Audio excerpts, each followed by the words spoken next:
Part of detransition is what taught me through my spiritual experiences is that when you're so ungrounded, you lose your sense of self. But when you come back to your body to realize the importance of your body and honor your body, I feel like then that's when you start to bring all this mental activity back into yourself. That's what's missing in the conversation.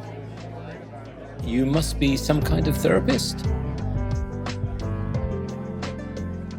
Today, I am speaking with Nicolas Blooms. He is a detransitioner, an artist, a creator of a graphic novel, and a delightful human being. And for those who are just listening on audio platforms, we're going to try to make this episode audio friendly. However, I would strongly encourage you, if at all possible, to check out the YouTube version, or for that matter, the full video version that I upload to Twitter/X, because we're actually going to be sharing some of Nicolas's graphic novel imagery today, and I would love for people to be able to see the visuals.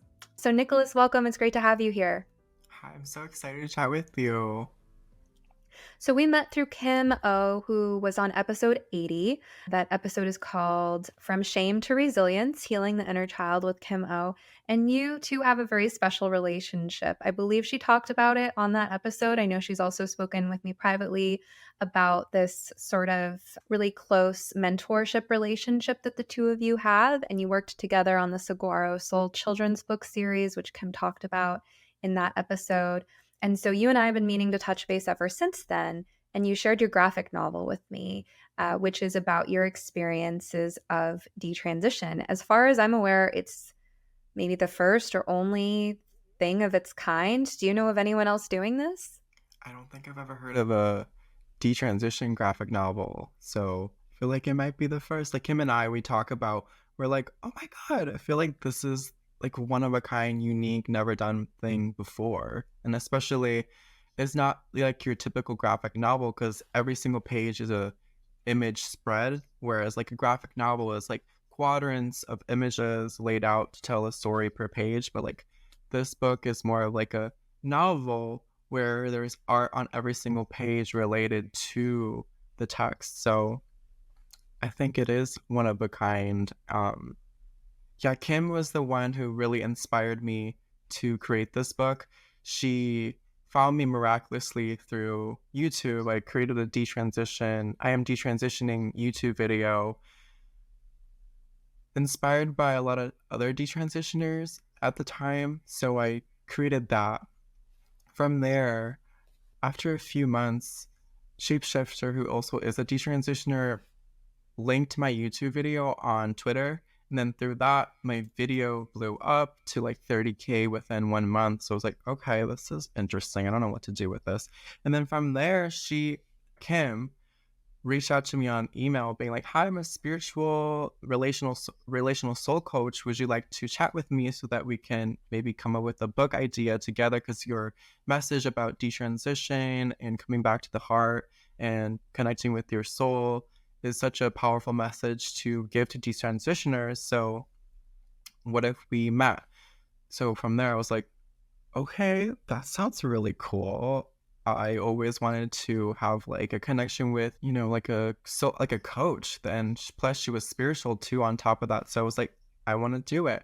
So we met, and the first meeting we had, it was really awesome.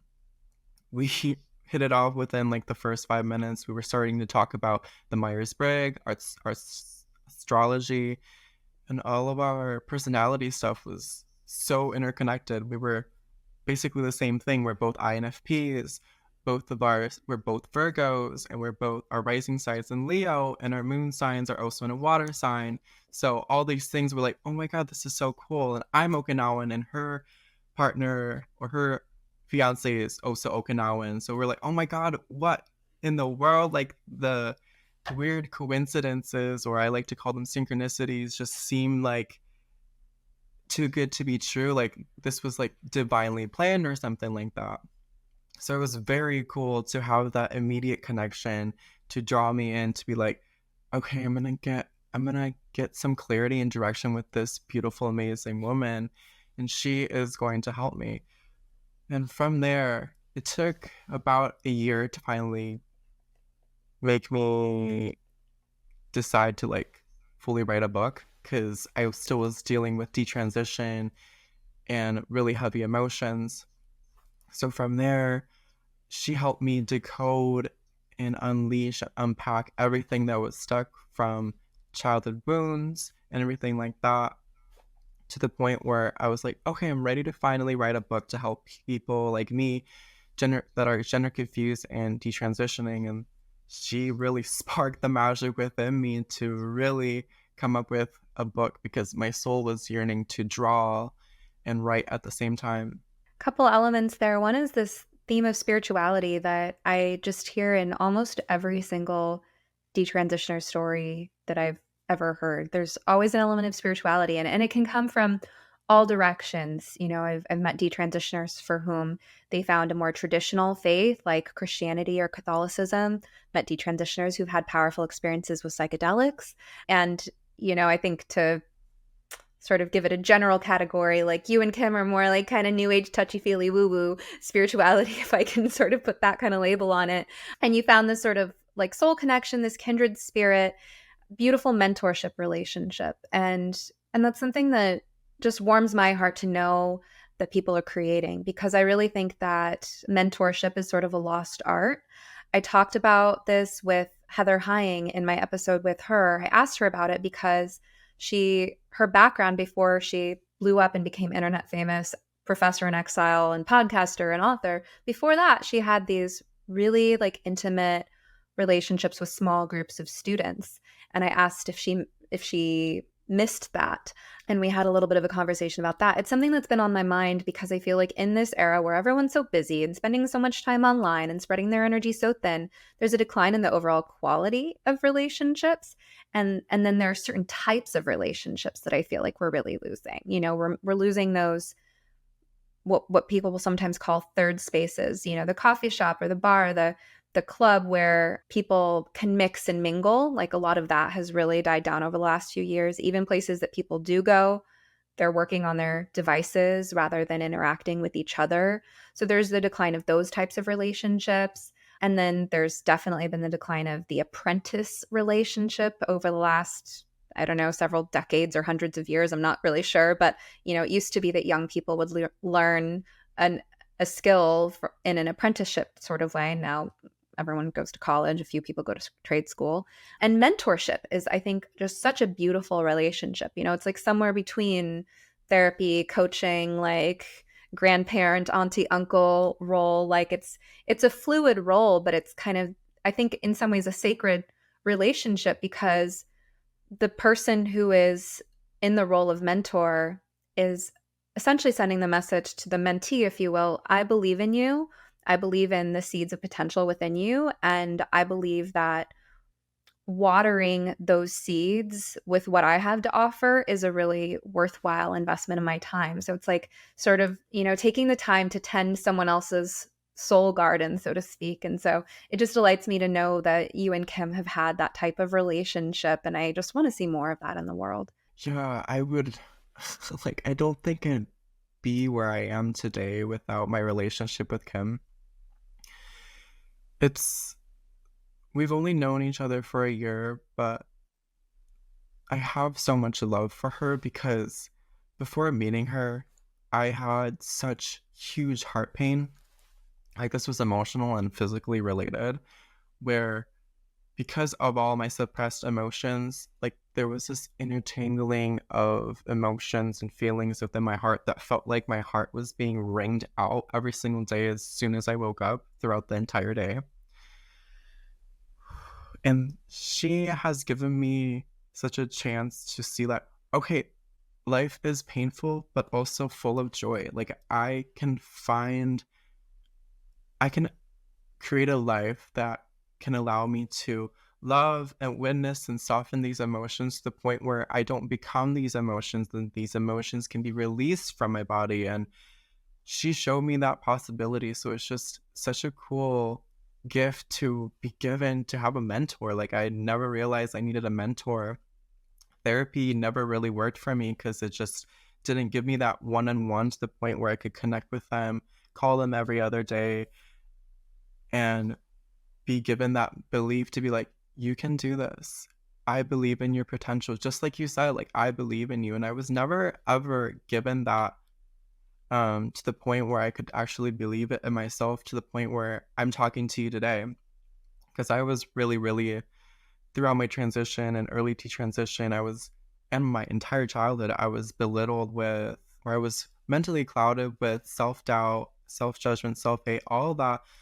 And social anxiety was super rampant. So even chatting with you today, it just feels like a miracle, because 2, 3 years ago, I would not have imagined even chatting with you on a podcast, writing a book, talking about it, all that. So I think having a mentorship relationship with my friend Kim is so magical, because it opened my eyes to the possibility that life is magical. As you were speaking, the saying came to me, you've probably heard before, the grass is greener where you water it.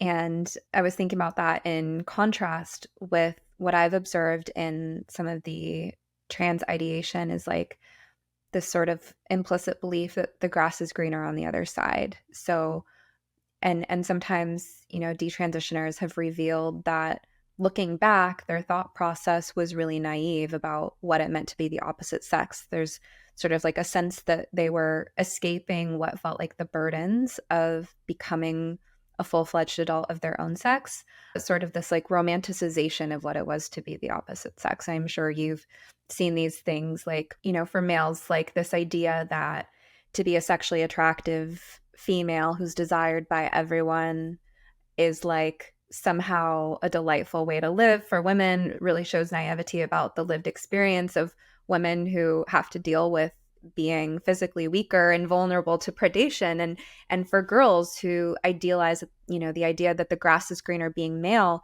they really underestimate the burdens of being a male in our society and just fantasize that being a male means that you don't have to worry about your appearance because people aren't going to look at you a certain way, or you can be gross and crude and get away with it. Like, there's these very naive understandings that people have. And I talk with parents a lot too about this grass is greener mentality.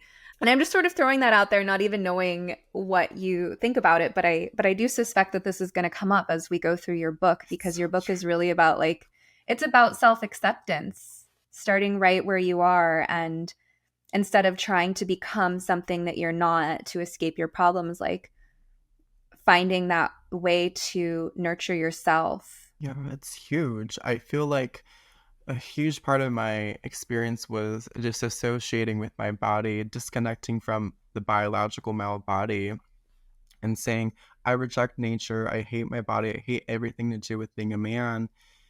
And, I don't think people really paint a beautiful picture on what a man and a woman could be. Like, I was never given, like, everything about my experience as a male growing up just felt awful and disgusting. Like, puberty just seemed like this most horrible experience. Growing up to become a man was just like painted like so horribly as I grew up. So it's just like there was always this sense of rejection and rejecting my body. So I almost wanted to be a different person, different identity, get away from being a man. So part of that was, like you described, wanting to be seen as beautiful, loved, and appreciated by straight men. Growing up as a gay boy, I had ginormous amounts of internalized homophobia. So that made me want to run away from being a man. So I feel like that made me want to be like, oh, if there's a possibility of being a woman, well, I love to do that and try that so that I can, plus I was also a people pleaser. So I wanted to please men and go that route so that heterosexual straight men would be like, okay, who is this woman? Can I, get with this woman? So it was very much like I wanted to be like super feminine. And once I got into the mentality of like, oh, maybe I am trans, it became like, okay, I'm not woman enough. I don't look woman enough. So like my mentality was so messy.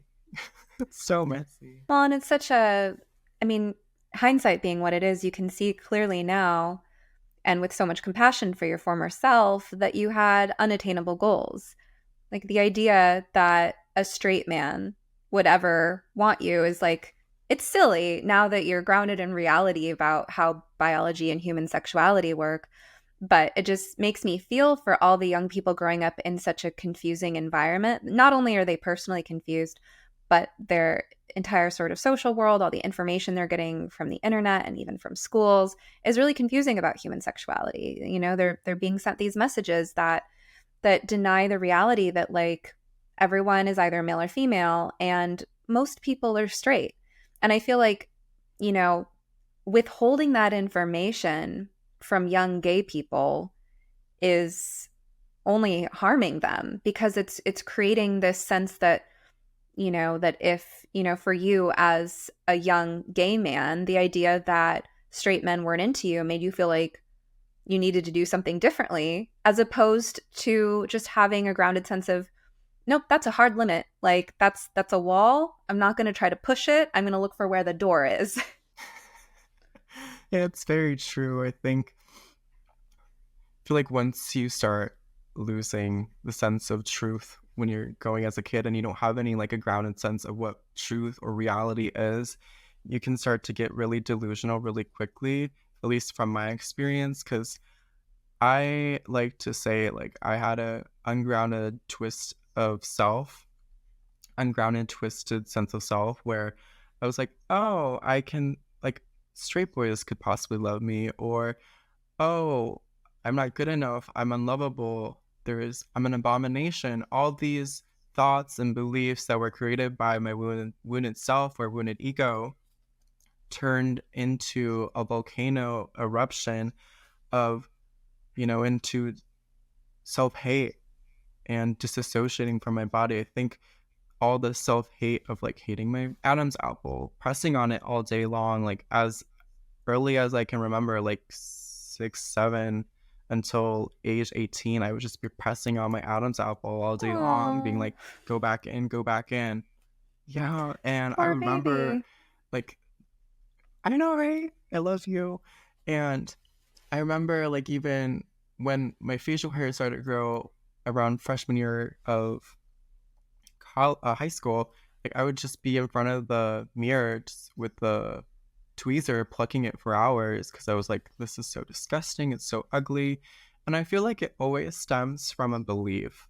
And that belief just turned into a snowball and manifested in a way that made me do things to my body that I was like, this has to be off of me because it just creates more discomfort. So that wound wanted to do anything to eliminate it from my body, from being able to see it. So I think that eventually turned into, okay, maybe I need to go on hormones. So it was one thing led to another that exploded into gender ideology. Yeah. I feel like my wounded self was preyed on by like gender ideology just because I remember as early as maybe like 14, 15, I started watching gender identity or like LGBTQ content on YouTube. And I would watch it for hours and hours and hours and being so enamored by it, being like, oh my God, maybe, you know, being, what is it, gender fluid or non-binary, maybe that's the answers to why there's something wrong with me. I always wanted to fix the feeling that there's something wrong with me. And I felt like gender ideology was the outlet for me to be like, okay, there is something wrong with me and it's because of this. So I get to be non-binary or gender fluid so that I can be okay. And I think that fixation led to believing I was trans. I love sleep. Sound sleep is a crucial foundation of good mental and physical health within the USA, but also to Canada, the UK, select countries in the European Union, and Australia. Thanks for considering purchases that support the show. And the whole thing seems like sort of a detour that ultimately just distracted you from giving yourself what you really needed all along, was just that unconditional love and support for being yourself. And we talked about like the myths of gender ideologies, that it's about love, compassion, acceptance, and being your true self. but I think your book highlights really well how you were at war with yourself, and the gender ideology sort of fueled that. It made you hyper fixate, and the content you were consuming just sort of gave you more examples of, fixation on all of these ideas of, and you didn't go into this specifically in your book, but, those of us who've been following this issue are aware of some sort of the like online trans echo chambers around like, I can't shower. I just hate being alone with my body so much. And people just sort of like sending themselves and other people spiraling into these thought processes of being at war with themselves and their bodies. And I think in this book, you highlight ultimately realizing that that was a choice and that you could choose something else, that you could choose more directly and powerfully to respond to the calling for love that was coming from within. Now, you mentioned your voice, and I think that's a perfect segue for us to start sharing some imagery from your book. So I'm going to do a screen share. And for those who are just listening, we will do our best to describe what's in this imagery, but I do encourage you again to watch on video if you can. Here you describe, actually, I'll let you describe it. There is a close-up of a past younger version of myself where I'm painted in green. Where the mouth would be is there a scribble saying my voice is way too feminine. And then where my Adam's apple would be is drawn in the shape of an apple, but there is no color there, showing that there is absence of an Adam's apple from being pressed. And then there's words all around the neck and in the arms where it's writing osu in Japanese, which means press, press, press, press, press, to press. So that it just shows that imagery of like, okay, I am pressing on my Adam's apple. And there's a quote, one line on the page saying, I'm going to push on my throat all day long so the Adam's apple won't come out. And I feel like that's what I really wanted to capture, is the amount of hours and painful thinking that led me, my wounded self, to be like, okay, I'm going to push on my Adam's apple because I hate that I'm going to become a man. I hate that fact that this protruding out and representing that I'm a biological male. I hate everything about being a biological male. So I want to erase anything that relates to that. And I think that was one of those symbolical images in my body that represented that. And that's what is on the page. So it really shows how much you are at war with yourself, right? Where it says, I don't want my voice to lower. I won't be able to sing the high notes. I hate my Adam's apple. I hate the way the Adam's apple sticks out. I look too much like a guy with it. I want it removed. I can't stand listening to my voice. And then on the next page, there's this really evocative image of where it looks like you're going within your own throat and shoving down this. And there's a sign that says, beware of evil Adam's apple. And it's just like, oh, honey, like you were so antagonistic toward yourself. And then one of the things I love about your book is that there are these, what did you call them? Soul intermissions. So going on to the next page, it shows, and I think throughout this book, you use pink to symbolize like the healing part of yourself that you found, sort of this wise, true self that comes along to give you love. And will you read this part out loud? Yeah, so it starts off with how I give love to my voice today. I see the suppression and pain you've endured for years. I'm here now, open and willing to listen to the beautiful sound waves you create in this world. I see your unique sounds as a gift to share love and relax the body. Thank you for being the vessel that carries the messages from my heart. And I feel like that last line, I read it today and I just started getting full body chills and just feeling so much gratitude for having such a unique voice, because like every single time I open my mouth to somebody new, they're always like, you have such a unique calming voice. And I'm like, thank you. It took some time to really love and accept that part of myself, but here I am today.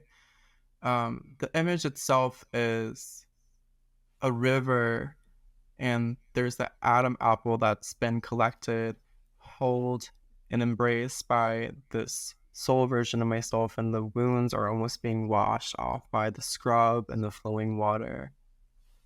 Hmm.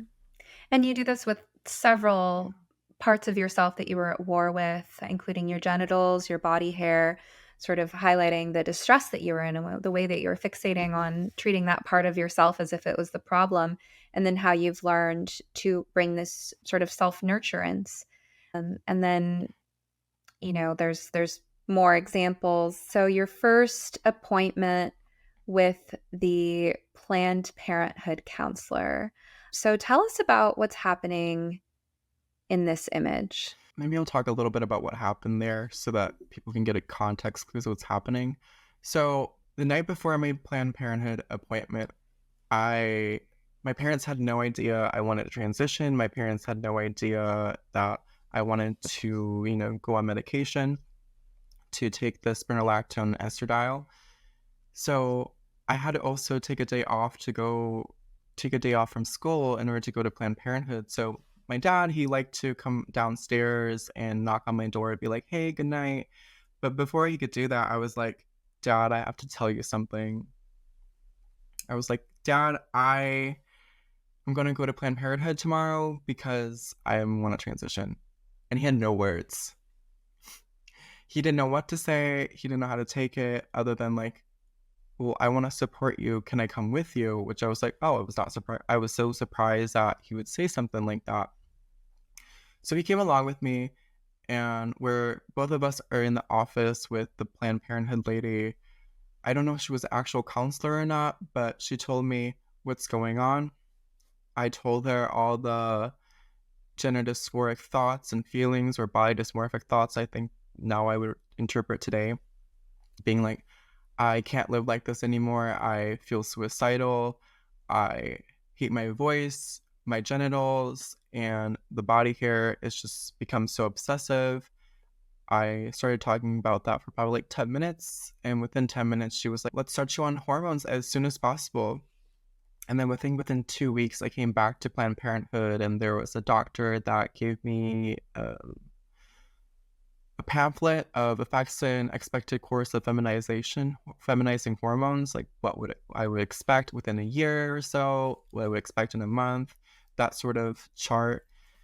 And then probably like 20 minutes after, I went to go get the pills, and then I took the spironolactone estradiol. So there's a lot happening here. And in any other situation where someone comes to a counselor saying, I hate everything about myself, I hate this, that, the other about myself, I hate this, like, in what other situation do we say, oh, well, great, then let's just change it all, right? As if that's the solution, as if it's an objective fact that there's something truly wrong with the fact that you being whatever way, which in this case, just the fact of you being male. And what was that like to, I mean, your relationship with your dad at the time, you were surprised by how, I guess, quote unquote, supportive he was. But I'm wondering if after that you had maybe wished that he'd put up more of a fight, or what's that relationship been like over the years? Like, our relationship was awful. Like, with my parents and my sister was horrible before transition. And what was funny is it actually improved our relationship. Like, transition actually improved it. And so my dad and I, we fought a lot about my gender expression first coming out as being gender fluid. And when I told him that, he's like, oh, you're gender confused. You're confused about your gender. And he did his best to support and love me through it, help getting me a therapist and having me talk with the therapist. But I was very much like closed off and emotionally like not willing to share with anybody. Like, even when I went to a therapist, I would not tell the therapist anything. Like, I'd honestly kind of just be silent the whole entire hour, just because I was like not willing to talk at all. It just felt like my parents were forcing me to go to therapy to get better, because I also had anger problems. And so I kind of closed my mouth. I really didn't explore any of this stuff, anything going on in my inner world, to the therapist at all. So I almost had this antagonistic view of my parents, being like, they're horrible, I hate them, blah, blah, blah, blah, blah. And I would get my anger out on them. So that's why I was surprised to see my dad wanting to support and love me through that, because I wasn't my relationship was horrible. Like we didn't really talk at all. It was almost like if I we'd have like one word exchange or something like that, or the only time we'd be talking a lot is if I needed something or we'd be fighting. So our relationship was down in the dumps until I would say once I started taking the hormones, like my whole emotional system started to shift because it allowed me to explore and express my femininity and allowed me to be more free and share my emotions and feel a lot more. So it completely changed my relationship with my parents. How I have my relationship today compared to 4 years ago, 5 years ago when this started is completely different today. Like my mom and I were like I could be like I could smirk at her and we start laughing. Or with my dad, we can start talking about deep stuff. We can talk about esoteric stuff and spirituality, and we'd geek over that for an hour. So today we're in a completely different place. And I'm just so grateful that I've been able to pull myself out of this, for lack of a better word, mess, and be here today. It seems like you were really bottled up before, and you didn't have a language for expressing your emotions, and so your emotions, I want to say, almost got somaticized into this self-hatred, or this, as you said, body dysmorphia, which there's a whole conversation to be had about, you know, how do you distinguish between gender dysphoria and body dysmorphia? And I think most of the time it's body dysmorphia, right? It's like, why does it get special treatment if it's about your sexed body part specifically? But, and there was some imagery earlier in the book too that you shared about just how like closed off you were to self-expression. Do you think that you declaring a trans identity and declaring your intention to medicalize maybe sent a signal to your parents about just how real your distress was? Because it seemed like there was kind of this like cry for help going on for a long time, but it was also like a push pull, which is very common for teenagers. Like, I want your attention, but also I want my privacy and my autonomy. Do you think that made it like, oh, wow, like our kid is really, really going through something? We need to pay attention here. Oh, I think that's so funny. Like, I just feel for my parents just because, like, I can only imagine what it would be like to have a kid like me. Like, I write in the book, like, imagine having a kid that doesn't share anything with you and then just one day is like, I'm going to transition. Like, I just think that's just so, like, it would be so intense to, have a kid like that. So I feel like that was raising the lives for them to be like, okay, we gotta pay close attention, but I don't know what to do. I feel like my parents were like, we don't know what to do. He is an adult. He is 18. So I feel like all they could do was love and support. Like, I don't have any resentment like that towards my parents for like not pushing back, because I was an adult. Like, it was my responsibility to do the research and know everything about it, but I didn't.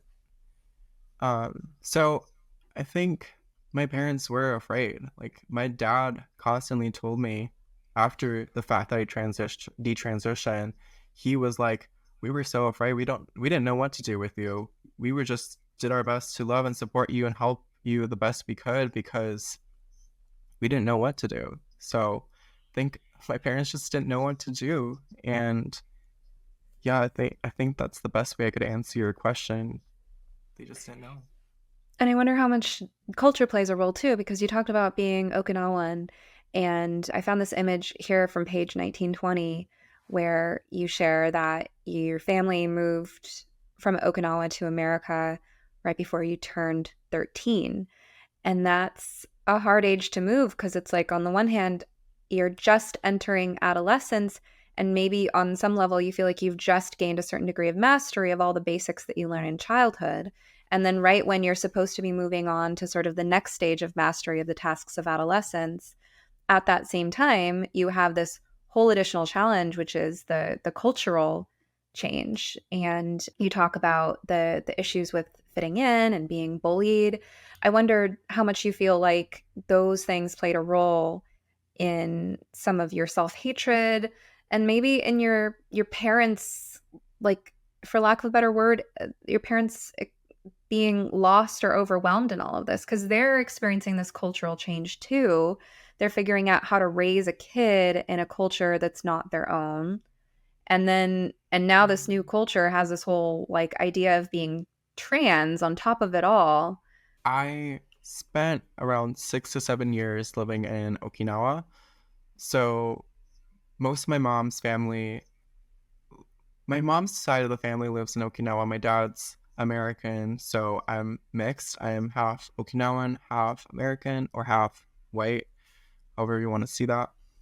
And this is a predominantly this is a society that predominantly does not embrace femininity in men, that they will shame men into it. They don't talk about emotions. They can't express yourself freely. There are expectations that are supposed to be met in the culture. You have to act a certain way if you're like gender stereotypes, basically. And there was no box for me to fit in.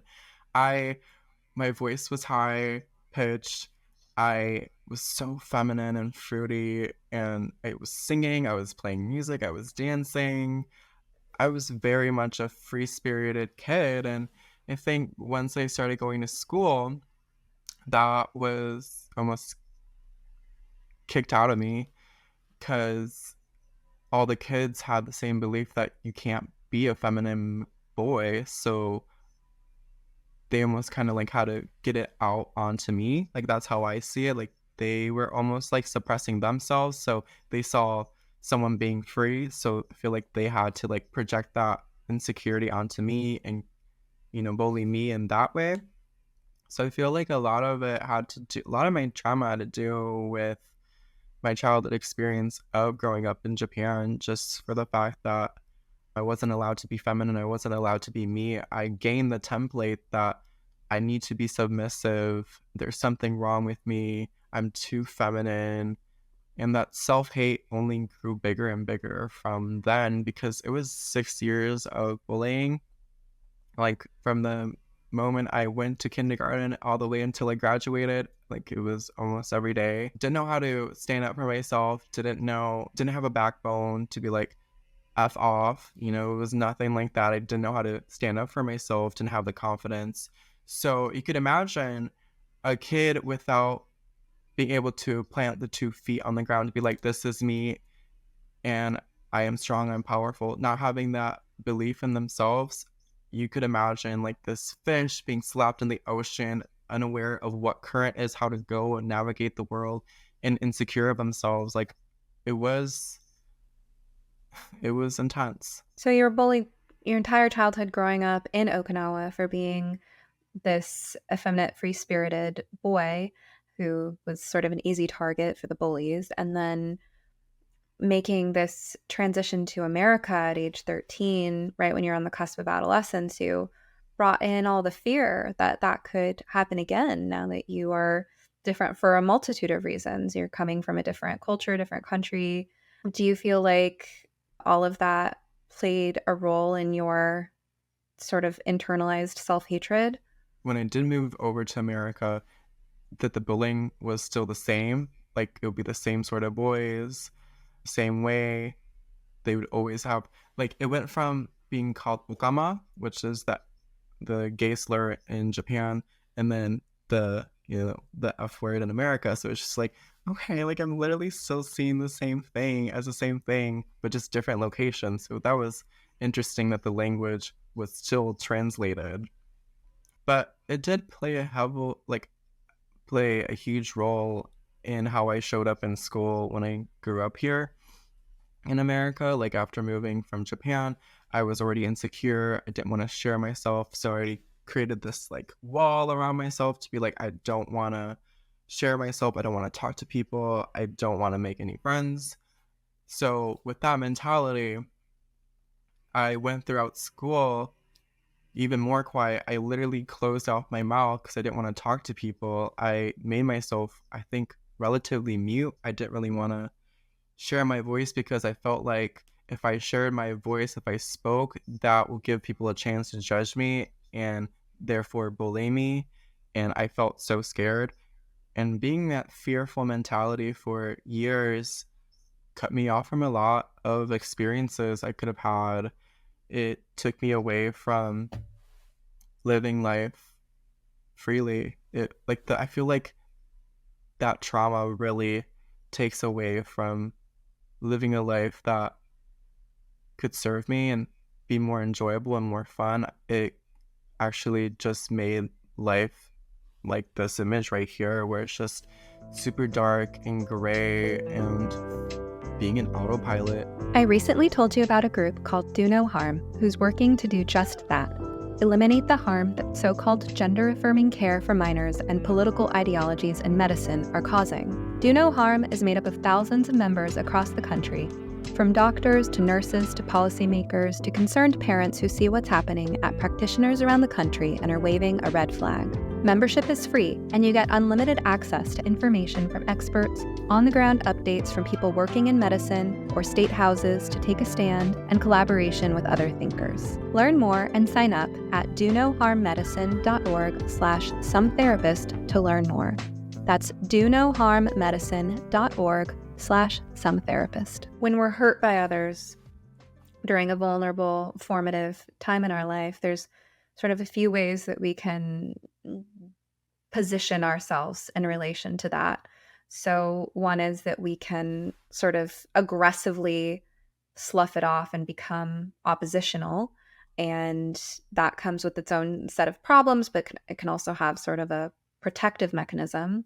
And then another is that we can internalize it and sort of antagonize ourselves. So in a way, there's like this collusion with the bullies that as much as they were hurting you, and on some level you might not have wanted to take on their opinions, you did. You sort of, because your behavior, just by being yourself naturally, your behavior was very telling. It sort of gave away that you were this, fruity little kid, this, gender atypical boy who was probably going to grow up to be gay. Like, it was just written all over you.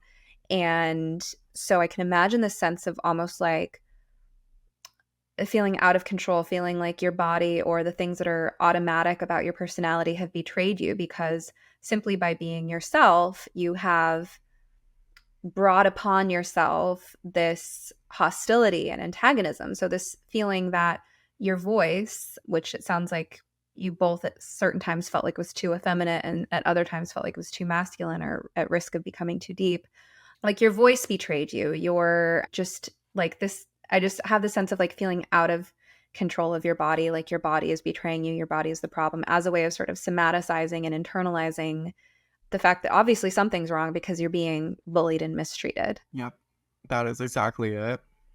I have a clear memory when I was maybe like 10 or so, where like, I don't know, sometimes I love looking outside of the window when I'm driving, and I can be like, that'd be a cool thing. Like, I can imagine and start dreaming about stuff.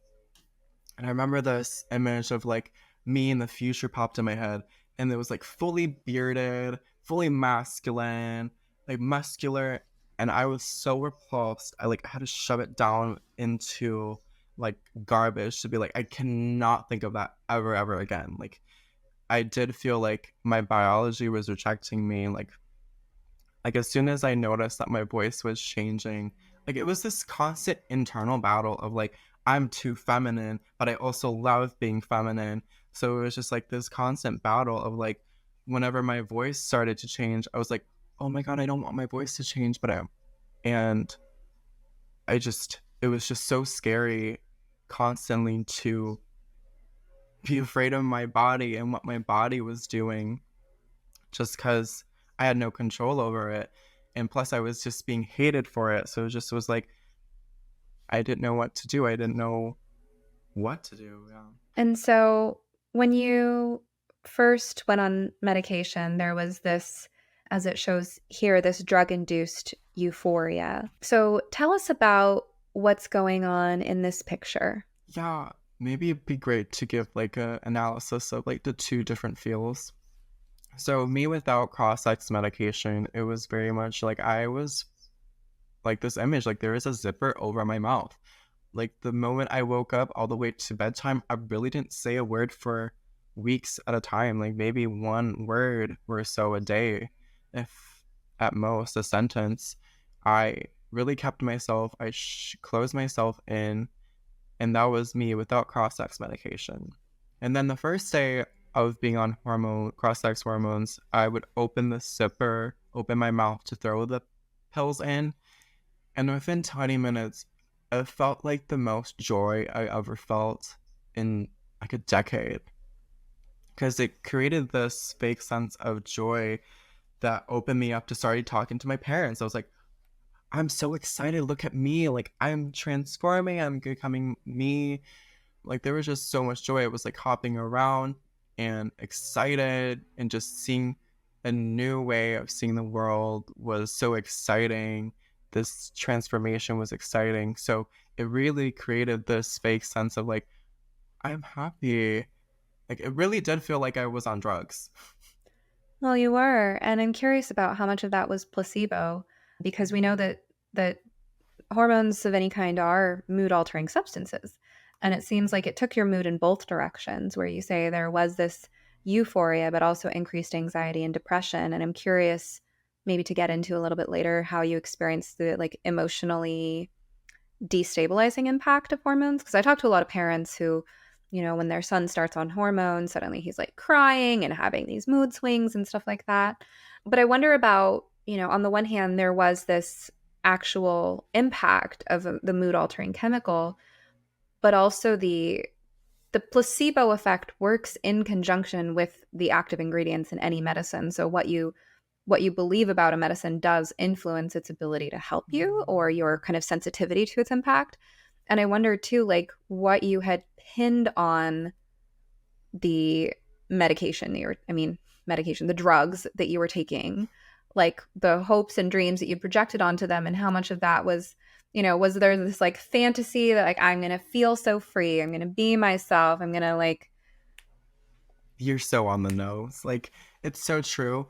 I think for months at a time, like I remember there was this time I was in Arizona visiting family, and it was like the worst amount of body dysmorphia and suicidal ideation cocktailed together, creating this loop in my head. I was just like wanting to die. And from that moment, I was like, I'm going to go on hormones.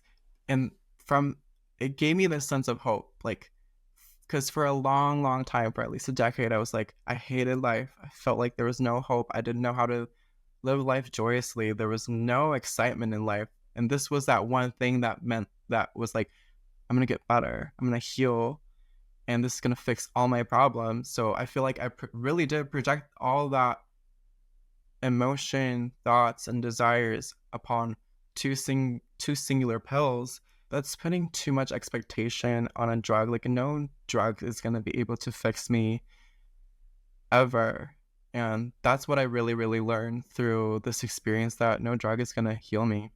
I can really, in a way, relate to what you're saying right now in a way that I hadn't thought of until just now, because I've been battling long haul COVID for 2 years, and I just recovered from my second acute COVID infection. So I'm set back a ways to like my lowest previous baseline level of fatigue. And I've gone through some mood swings, some despair, helplessness. I felt frightened about, what does this mean that I'm reinfected? Am I going to get worse? And I've been really highly motivated to find long-term solutions so that I don't have to be a chronically ill person for the rest of my life. And I talked to a researcher a few days ago who told me about a promising, let's say, just for now, I'll just say, product that has the potential to reset the gut microbiome in a way that could be potentially very healing for me. And I've noticed how, even though I haven't tried this new supplement yet, how it's brightened my mood just to look forward to trying it, just to feel hopeful that here's a therapy that I haven't tried yet that looks promising, and wow, wouldn't that be amazing if it fixed my problems? And it's, one of several things on a list of things I haven't tried yet that I use to kind of keep myself going, so that whenever I do feel despair, it's like, well, I haven't tried this, that, or the other intervention yet. So even though I've tried these other 20 things, there's hope. And maybe the reason I'm functioning at the level I'm functioning now, and not the totally bedridden level that a lot of people are at is because of the 20 things I've already done.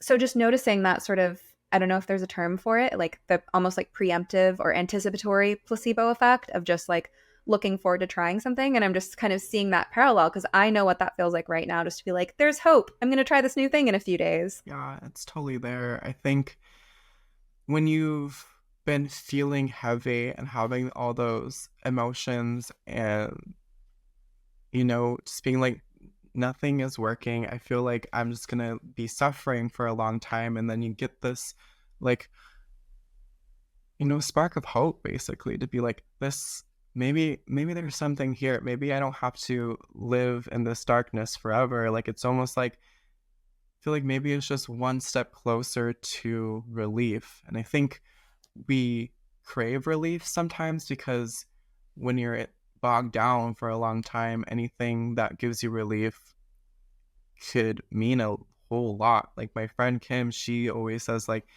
we're not trying to heal everything all at once. Like even if you start a session from, I don't know, like you're at 90% of pain and you bring it down to 87%, that's still progress. That's still progress to be celebrating about, because I feel like oftentimes we could create all these extreme expectations of like what healing has to look like or what hope has to look like, something like that. But when we are able to just whittle it down and make it simple like that, I feel like creates so much more harmony and peace within our bodies. Like you were saying, like you're like, oh, I've tried different things and maybe this is another step closer to relieving myself, because you've been experiencing so much of that fatigue and pain. So here in this image, this part of your book, you talk about that initial high, the what you term here drug-induced euphoria, and what a lot of people call gender euphoria, which I think it's funny that they use that term because it's like euphoria is by definition a temporary state. It's like what goes up must come down, right? But then you say further down the page that you also experienced more anxiety and depression. So can you tell us about when you were on the hormones, any emotional instability that you experienced and what that felt like? So imagine feeling crazy every single day. That's kind of what I was feeling. Like it was like I was already experiencing, over and analyzing analysis paralysis mentality. So like imagine that like brought up 10 times more. Like it was really intense. And there's a page in the book where it's just like there's a spiral staircase of overthinking.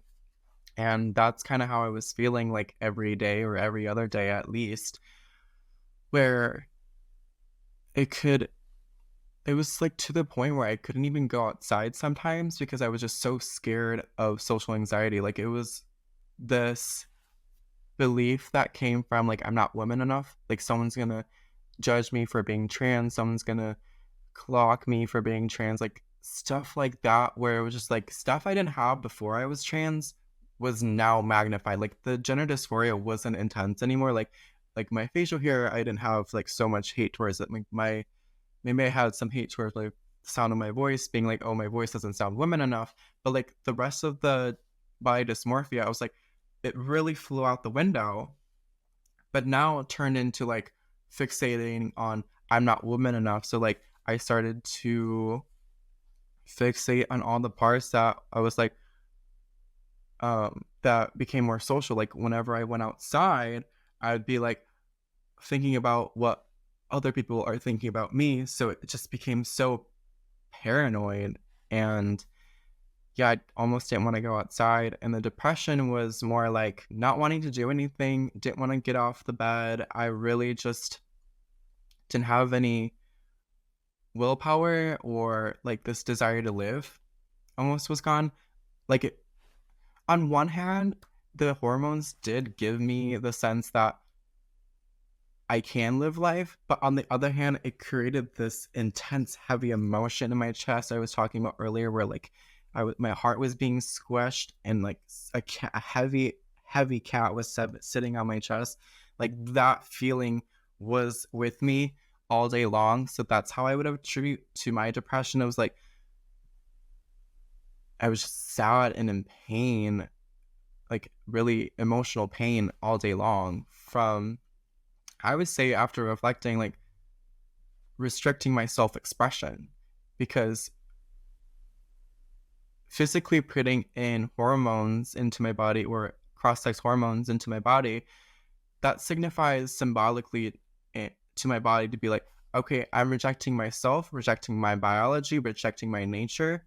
So it's even more rejection that I already was experiencing. So let's add more to it by putting in pills daily to represent that. So I think that's how my chest was telling me, like, hey, you're really suppressing yourself, suppressing the feelings and the pain. Let's tune into that. So I almost saw the pain as a gift, like this depression, I would say, to actually soften, to learn to feel again. And that was the journey to, that was a journey of it in and of itself, to the point where I could actually start feeling again, because I was so confused how to feel. I didn't know how to feel. I was already anxious with social anxiety, but like there was this time where, like, there was a few years where I was like, I can't talk. There's something wrong with me. I can't think when I'm in social situations. Like there's no thoughts going through my head. Oh my God, like I can't talk with people. Like there's something wrong with me. Like every single time I stepped outside, that was intensified. It didn't make me want to live. I just felt like this crazy person. Not taking estrogen as a male, well, estradiol, I never know how to pronounce it. Estradiol? Estradiol. Yeah. Estradiol and spironolactone, the testosterone suppressant. I mean, it does have a huge impact on cognition and mood. And then you combine that with, I guess this image is coming to mind, and it's like, imagine a magical illusory mountain where you start off like with the euphoria, if you will, of I'm going to get to climb this mountain and reach the goal at the top. But then every time you move forward on the mountain, it just keeps getting bigger and bigger and growing in the distance. Like you'll never actually get there. So on the one hand, there's this like hopefulness of like, I'm finally going to become a woman. And on the other hand, the hopelessness of the monumental task of being a woman is actually completely unattainable. And so it's well known now about how the dysphoria moves around, so to speak, and that even if you were maybe feeling relatively better about this or that aspect of your appearance or presentation, then there's, of course, there's going to be an endless dissatisfaction because it's impossible to change sex. It's true. Like I remember writing in the book being like, I've tried everything, but I'm still anxious and depressed more than ever before. All the trans YouTubers said that I'd be happy after this. They listed all the signs that I'm trans, but still I'm not happy. I've done everything they did. Do I need to do surgeries now? Like, and I was really considering surgeries, and thank goodness I didn't do any of it. But, you know, the hormones still did leave physical effects on my body that I don't know if I'll ever be able to change. But still, I'm just like, it does move around. Like, the gender dysphoria or body dysmorphia, it still does move around, even if you think one thing fixes it, but it won't ever completely fix it, because it just translates to a different thing. Like it intensifies to a different area of my life. It was so interesting that you said that, because like to actually hear it from someone else, it's just like, you're so right. Like it does move around. If you're looking for a simple way to take better care of yourself, check out Organifi. I start every day with a glass of their original green juice powder mixed with water. It contains moringa, ashwagandha, chlorella, spirulina, matcha, wheatgrass, beets, turmeric, mint, lemon, and coconut water. 100% organic with no added sugar. It's the best tasting superfood supplement I've ever tried. It's super easy to make, and it makes me feel good. Organifi also makes several other delicious and nutritious superfood blends, such as red juice, immune support, protein powders, a golden milk mix, and even superfood hot cocoa.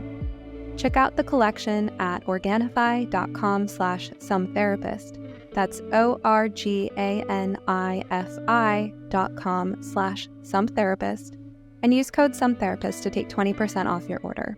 I want to move on to this page where you start to have your doubts. And throughout the book, there's this cute little pink star that's trying to love on you. And what would you, is that like your true self, or how would you term your soul? Yeah, I would term it my soul. I love that term. Like I feel like it could be universally used. But yeah, it's my soul throughout. Like the text in pink that is thin in text weight is my soul speaking really subtly, because the soul really does speak in subtle, gentle, calm ways that you really need to slow down your mind to really actually listen to what your body is saying and what your soul is saying. So I feel like that's why I really wanted to represent like the two contrasting tones and how it shows up physically by color and graphically. So like the black text that are just fake and also like wonky looking with spikes around them, that is my wounded ego talking really loudly, creating swirls in my head to be like, did I make the right choice? What if I messed up? No, I have gender dysphoria. I know I do, but what if I don't? And this was all a huge mistake. And then justifying it by saying these thoughts are my mind adjusting to the changes. I don't need to question if I'm trans. Like these thoughts would loop around my head for like a long time. Like I don't think they fully ever left. Like even in periods of time where I was like finally accepting being trans, like they were still popping up here and there once in a while to be like, hey, I'm checking in with you. Are you still wanting to be trans? And I feel like those moments of doubt is like, I almost see it like my heart shining to be like, listen to the truth, maybe. Like it was like just kind of nudging at places where there were holes, because I almost see these incoherent thinking as like light shining on it to be like, let's be curious here, let's engage here, let's listen and discover what this part of me has to say, because it's almost like it's being suppressed from expressing itself to be explored. Yeah, so you really depict with this vivid imagery, this being at war with yourself, and everything's very like spiky and angular and tense. And then your soul is trying to say this message. I'm going to read this part out loud. Honey, doubt needs your attention. He needs to be heard. Let him in. He will show you the way towards love. This is me trying to sound the alarms for you. Listen, my love. Something is feeling off for you, and you can feel it. Your emotions are your guidance system. Trust it. Thank you, doubt, for showing up. Yeah, you can clearly tell and feel into the difference of tone. Like one's freaked out and what the other one is calm and wanting to listen deeper. And so throughout, you have these, what you call soul intermissions, sort of recognizable with the pink, a call to the wounded self, and all these sort of messages coming from your inner self that's reaching out and trying to heal you. And then you have some journal questions throughout as well. So skipping ahead here, here's an example of some of the journal prompts where, up until this point, you're sharing these soul intermissions where you're sort of talking to yourself. And then here you offer up for reflection questions for someone else who might need to go through this journaling process. So maybe this is a good time to ask, who was this book for? I originally wanted to create this for gender confused people and detransitioners, because I am in training to be a life coach so that I could help detransitioners and gender confused people. And I really wanted to give a voice to my story so that these people can have the feeling and the belief that healing gender dysphoria is totally possible. And I feel like we live in a culture where I feel like we need to fix everything with a pill, get a surgery, and I feel like there is no belief that you can heal something. So I wanted to give that belief to people. So that's one demographic I thought about approaching. But then my friend Kim was like, this would be so good for parents, because parents could look into the nitty-gritty, intimate world of what their gender confused kid may be going through, and maybe spark dialogue or even ways to help them approach self-love, because I feel like parents also tend to lack that care for themselves. I know for a fact that my parents, or my mom, has a hard time loving them herself. So I feel like this could be a great portal into witnessing, like, oh, that is a great way to have a dialogue with my body part, with my Adam's apple, with my facial hair, my genitals. And that would be another approach to, connecting with your child. I think that's why I create this book, because I want it to be raw and real and honest with the to parents. Like, parents need to know what's happening with their kids, whether that's from their kids or from hearing other people's experience, to be like, oh, this is maybe something my kid is going through, so that they can have a broader perspective. And visually, I think words do a lot, but I feel like visually it can help them explore and feel what their kid could be going through. Because I think as parents, it could be really difficult to not like, imagine my parent. It'd be awesome for my parents to have a book like this, because they honestly didn't know what the heck they were doing with me, and that's okay. But to have a book like this could help them get insight into like what their child be going through. In some families, there's a parallel process where the sort of cry for help that's coming from the trans-identified child is pointing to something in the family system that needs healing. It's sort of like, actually, another parallel is like with COVID, which I obviously have been in a long-term battle with. It's often been said that it will kind of, the spike protein will sort of exploit any weakness in your system. So whatever, sort of trait, disposition, slightly things that were a little weak about you before just get magnified when you have long haul COVID like I do. So for example, I've always had blood pressure that's on the lower side, but now I have like massive low blood pressure to the point where I have to take a medication and take salt tablets throughout the day. Otherwise, I get lightheaded. And so it's sort of like this thing that's designed to exploit any weakness. And I feel like gender ideology is like a virus that's also designed to exploit any weakness. And that weakness could be a weakness in the family system. And then the trans identified youth might be sort of the identified patient in that family system. But sometimes it's a call for healing on the part of the family. Like, for example, there's an ROGD parent I interviewed on this podcast, Alan Michael, who shared about his use of psychedelics to process some trauma from being involved in a cult that he felt like was causing PTSD and basically trickling down to create trans ideation in his daughter. So he found that his own healing was a necessary part of trying to help his daughter. I feel like for a lot of these families, there's a fine line where I'm not trying to blame the parents. You could have, the strongest family in the world, and that doesn't necessarily mean that your kid's going to be immune to a culture or their peers that are pushing on every insecurity, but it certainly does help to make your whole family system more robust. So here on this page, you're really sort of, there's a lot of color yellow, and I feel like yellow, I think of light, the sun, illumination, bringing warmth and light to something. So, and sort of healing. So here on this page, it's like your doubts are you're finally integrating your doubts. You're finally allowing yourself the chance to really think this through in a loving way. So it says, the way I see myself is the way out of darkness. Change the mind, shift the self. Maybe I can heal my thoughts around being trans. Maybe by creating new belief systems, I could shift out of being trans. Maybe being trans is a mentality. Maybe then I wouldn't have to take cross-sex medication to feel better.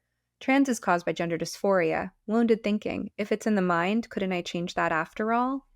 And there's some pages around here too where maybe you can help me find them, where you talked about like questioning, why do I need to take a pill to be my true self? So here we are where it says 2 waves of doubt. And is the star, let me guess, is the star shaking these maracas now because the star is so happy that you're finally listening to your soul? Is that what's happening? Yeah, you're pretty close. So it's almost like the soul is causing these waves. So like the first doubt was like, why do I need to take 2 pills to be happy, even though I'm so left with anxiety and depression? So like those thought-provoking questions and dissecting and inspecting those thoughts was, truly believe, led by my soul, like shaking these maracas, causing music, so that there was a flow and consistent thinking to the point where I can start questioning, like, maybe trans isn't for me. Maybe I need to detransition. So that's why there was this first wave where my there was a deep, deep, deep connection with Mother Earth for me in my spirituality. Like that, I feel like was my core, like bringing me back to my body. Because if you think about it, the whole trans thing is heavily body related, and to me, my body is connected to Mother Earth. Your body is connected to Mother Earth. She gave us these bodies because if we can breathe her oxygen and, live in these bodies, like I feel like we're part of the earth. So I was like, okay, I'm connected to the earth. But like, why am I taking these pills that are programmed to go against Mother Earth? Like that didn't make sense to me. Like if I'm fully healthy and my body can survive without these pills, then I'm rejecting nature every time I swallow these pills. Like I feel like this is more self-hate. Like I don't want to do this anymore. Like I also asked the question, if my body is equipped with all that I need, can't I heal myself from the inside?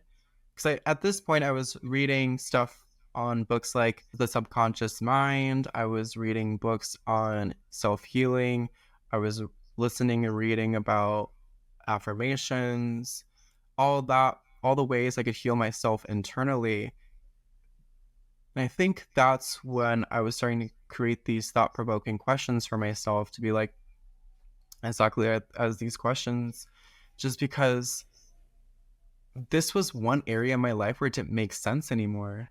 I was like, it doesn't make sense for me to take pills anymore. I really didn't want to at the same time because I was like, I'm healthy and whole. I don't want to do this anymore to my body. So at this point, you're really letting doubt in and you're maturing psychologically and you're grappling with cognitive dissonance and you're seeking wholeness and integration so that you're not this sort of mismatch of, ways in which you're out of integrity. You're really saying, I value spirituality, I value nature and health and authenticity. So why am I poisoning my body trying to change into something that I'm not and being at war with nature? And I feel like this is actually a good segue towards something that I wanted to make sure to share before our time's up. So I'm actually going to stop this screen share and start a screen share with this image I shared with you last time we spoke. For the audience, you'll have to be a little forgiving of the fact that this image was created in a journal. And so you can see the other pages sort of bleeding through the journal. But this is an idea I came up with a little while ago that I shared with you, Nicholas, last time we spoke. And I'm going to explain what it is. So I've talked about the concepts of ego-dystonic and ego-syntonic. So for those who are just hearing this for the first time, this is a way of conceptualizing a person's relationship with their mental distress. Ego-dystonic means that you experience the distress as foreign to your sense of self. So let's say, for example, a person with OCD who has intrusive thoughts. Let's say this is a very conscientious, caring person. They have intrusive thoughts about harming someone. That's really distressing. They don't want to be thinking and feeling that way. And maybe they have insight about this, and so they seek help for it. Ego-syntonic, on the other hand, is when a person's sense of self is fused with the thing that is the mental condition. So, for example, with grandiose narcissism, where a person truly believes that they are the greatest and that they deserve special treatment. And I think that this is a missing piece of the conversation around gender dysphoria and how we treat it in our society. And I made this map as one hypothetical example of how where a person falls on the ego-dystonic, ego-syntonic axis with regard to gender dysphoria can actually change over time, which is something that gets overlooked in conversations, where the people who are pro gender affirming care really have this very ego-syntonic view where they think that a person's gender dysphoria is an indicator of who they are as a person, and therefore we need to make that permanent. And that's where the divide is in our society, is whether we're thinking about this condition in an ego-syntonic or an ego-dystonic way.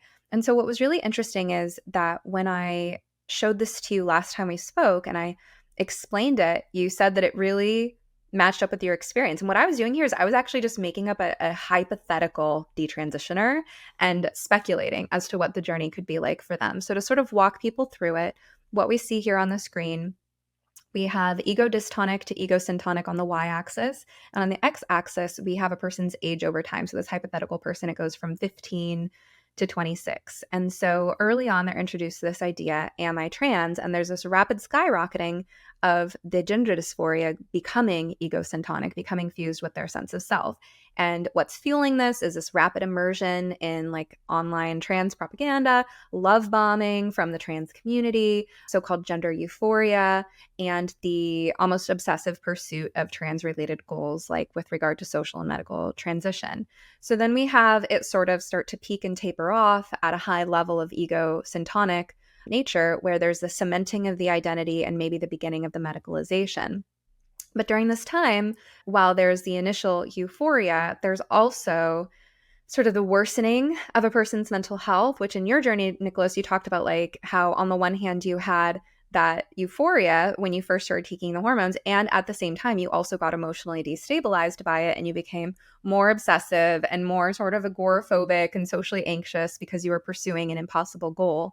And so at some point this reaches the peak. So in this chart for people who are looking at it, the peak is, around 20 or 21, and then it starts to decline, and there's sort of a rocky process of declining. So what we're looking at is the gender dysphoria declining from being an ego-syntonic condition to an ego-dystonic condition. And for some people, like for those who have medicalized in a way that's irreversible, let's say females who have experienced a receding hairline, body hair growth, fat distribution, and a vocal lowering, there are some females who after detransitioning can no longer pass as female. So they have almost the opposite, at that point where they have a new type of sort of dysphoria over the experience of feeling like they can't be seen as female.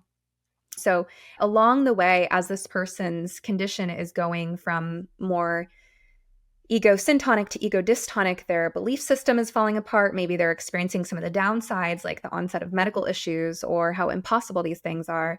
And then there's the thought enters like, do I need to detransition, or am I detrans, or am I not really trans? Or for some people, it's like, am I non-binary is sort of the stepstone out of it. And meanwhile, their brain is maturing the whole time. And so in this person's chart, I have the brain's reaching maturity around age 25 or so. So I think this is something we need to talk about more in society. And I just wanted to present it because of how it lines up with your story, Nicholas. Any thoughts on that? No, last time we talked, I almost crying because I was like, it felt like you were witnessing my journey and put it into a visual representation on a bigger picture, because it's hard to talk about it in a sense to have someone else understand it. Like people can be like, okay, that's an interesting experience, that's intense, and maybe that's the end of the discussion if I have a conversation with someone. But like you went above and beyond. You were able to really articulate and formulate how someone could be experiencing from transition and detransition, because I think I started my pursuit to gendered identity at 15, and it started to take hormones at 18.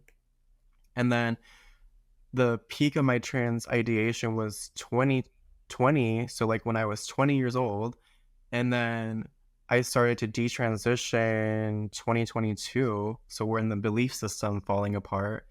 Yeah, somewhere around there. So I was just like, this is so oddly close. And I love that you're so smart and intelligent to the point where you can actually feel like put yourself into my shoes and then really analyze objectively what was going on. Thank you. I feel like this needs to be studied more.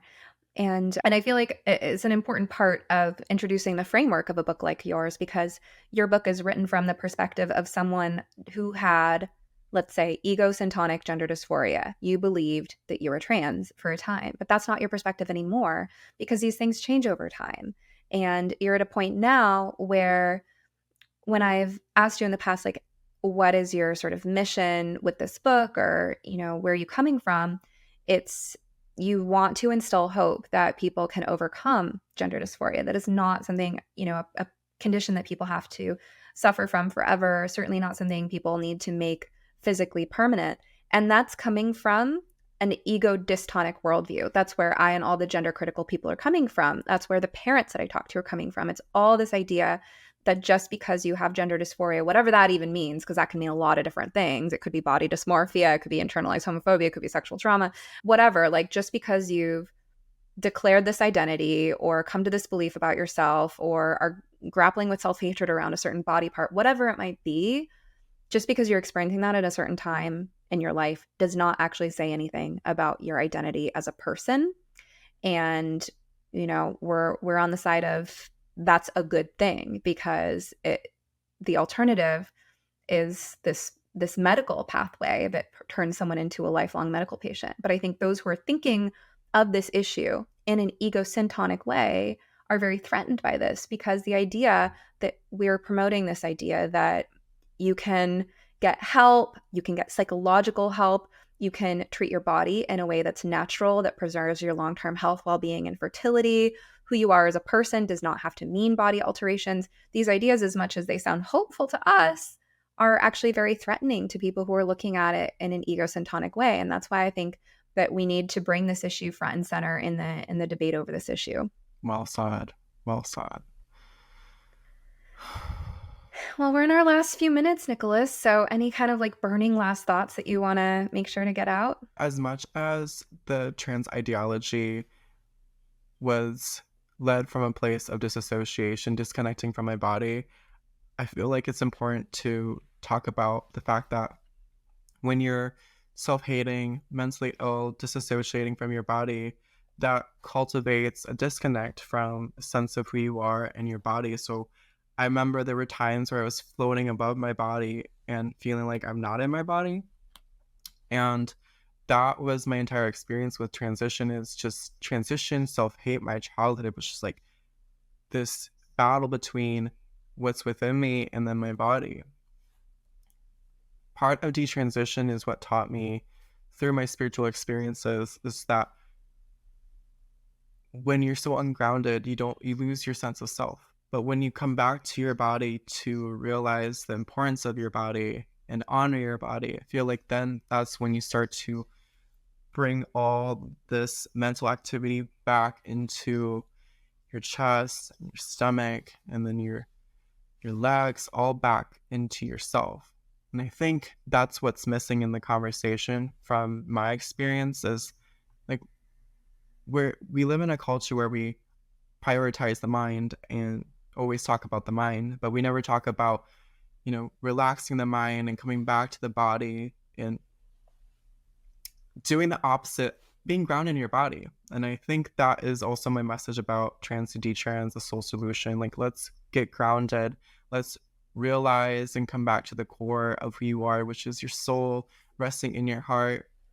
And from there, let's take a deep breath and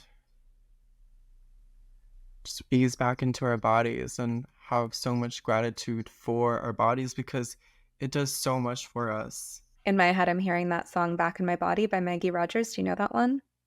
No, it sounds so good. It's so good. Yeah, it's a very, I would say, like victorious, triumphant song. I love Maggie Rogers. So beautiful. Thank you so much for sharing. It's really good to see, you know, I've talked to detransitioners at different stages in their process, and some are dealing with lifelong pain and disability, and it can be really hard on some people, but it's just really good to, you know, hear stories of victory and resolution and sort of re-embodiment and connecting to joy. And there's so much of that shows through your book. So I really hope that this book reaches and touches the people whose lives it's meant to impact. It's on Amazon, and so I'll make sure to add it to both the show notes and to my bookshop at sometherapist.com/bookshop, where the topmost section is books from guests of this show. And Nicholas, it's been such a pleasure to speak with you today. Thanks so much for coming on the show. Yeah, thanks for having me. It's been so awesome to chat with you and share my story and my book. I hope you enjoyed this episode of You Must Be Some Kind of Therapist podcast. To check out my book recommendations, articles, wellness products, guest episodes on other podcasts, consulting services, and lots more, visit sometherapist.com. or follow me on Twitter or Instagram at SomeTherapist. If you'd like to go deeper, join my community at somekindoftherapist.locals.com. Members can dialogue with other listeners, post questions for upcoming podcast guests to respond to, or ask questions for me to respond to in exclusive members-only Q&A live streams. To learn more about the gender crisis, watch our film, No Way Back, The Reality of Gender-Affirming Care at nowaybackfilm.com. Special thanks to my producers, Eric and Amber Beals at Different Mix, and to Joey Pecoraro for our theme song, Half Awake. If you appreciate this podcast and want more people to find it, kindly take a moment to rate, review, like, comment, and share on your platforms of choice. Of course, just because I am some therapist doesn't mean I'm your therapist. This podcast is not a substitute for medical advice. If you need help, ask your doctor or browse your local therapists online. And whatever you do next, please take care of yourself. Eat well, sleep well, move your body, get outside, and tell someone you love them. You're worth it.